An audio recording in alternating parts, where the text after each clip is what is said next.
Aquí estamos de vuelta a este nuevo canal, Civilización Ancestral. Mi nombre es Rodolfo Hospedales. Vamos a hablar del significado de la palabra Mesías. Cuando nosotros buscamos el significado de las palabras, ya sea en latín, o ya sea en hebreo, o ya sea en griego, cuando vamos a hablar del Nuevo Testamento, es griego, los originales, pero el problema de los textos originales que no existen. Cuando digo originales, trato de decir, bueno, lo que aparece allí en el Nuevo Testamento como tal, pero lo que sucede tanto como el Nuevo y el Viejo Testamento, no se hizo la preservación del documento original para que no se le fuesen añadiendo cosas dependiendo del interés individual o de un grupo hacia otros. Eso es lo que pasa aquí, amigos.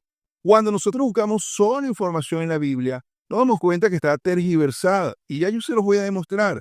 Pero cuando usted consigue algo que está tergiversado en la Biblia, viene una persona a comentarle a usted que le pida a Dios iluminación. Pero ¿cómo te va a pedir a Dios iluminación en algo que está tergiversado?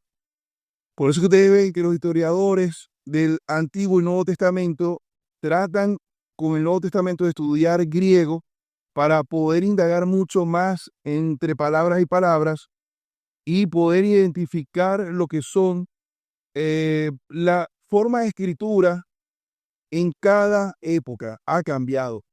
Por eso es que ellos pueden determinar aproximadamente si esto es real o no es real, si fue cambiado o no fue cambiado. Cuando vamos al Antiguo Testamento también ocurre lo mismo con el hebreo.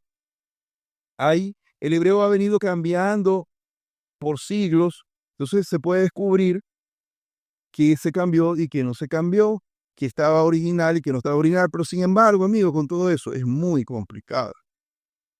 Las cosas las han cambiado. Ahora, cuando nosotros hablamos del Mesías, yo voy a buscar esto aquí para mostrárselos a ustedes. Pueden investigar por su propia cuenta. El significado básico de Mesías, en su raíz el término Mesaya, se refiere a alguien que ha sido ungido con aceite, un acto ritual utilizado en la consagración de sacerdotes, reyes o profetas en el pueblo de Israel. El acto de la unción simboliza la separación de esa persona para un propósito divino específico. Así, en el Antiguo Testamento, Mesías no era un título exclusivo para una sola figura, sino que se aplicaba para varios líderes ungidos para cumplir una misión de Dios. Entre ellos se encontraban los reyes de Israel, como Saúl, David y sus descendientes, quienes eran ungidos para gobernar al pueblo de Israel bajo la autoridad de Dios. Ahora el Mesías venía a instaurar en la tierra el reino de Dios. Tenía que ser descendiente de David, del linaje, la tribu de Judá. Ahora, cuando nosotros buscamos el linaje de María, es más complicado aún, porque fíjense lo siguiente, es de conocimiento general que las genealogías que aparecen en Mateo y Lucas son diferentes.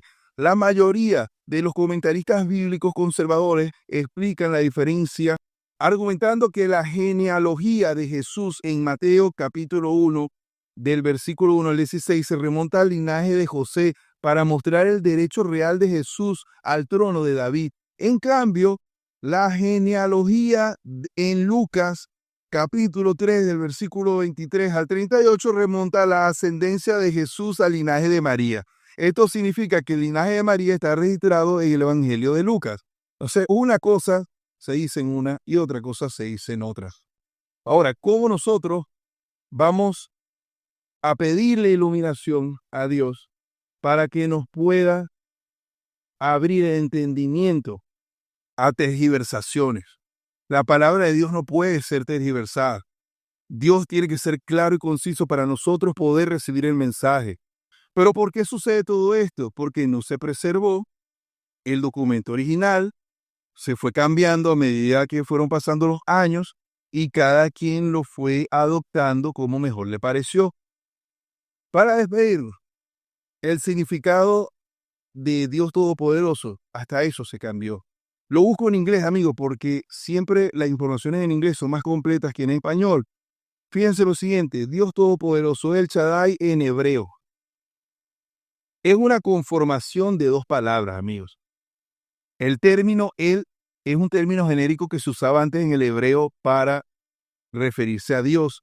Y Shaddai es una derivación que pudiese dar dos palabras, breast, que es pecho, y montaña.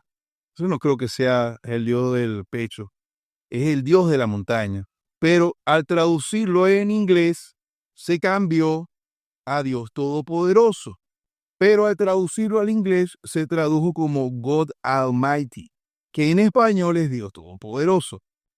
Esto nos da a entender a nosotros lo que han tergiversado las cosas, cómo han cambiado los términos, cómo han cambiado las palabras, y cada quien la va adaptando como mejor le parece. Pero peor aún, que cuando usted trata de buscar una respuesta con alguien que ha estudiado muchísimo teología, evidentemente le va a dar una respuesta teológica. Porque una respuesta teológica tiene que ver con la creencia y la fe, sin respaldo arqueológico. Solo lo que está escrito allí en la Biblia, pero lo que está escrito fuera de la Biblia no vale.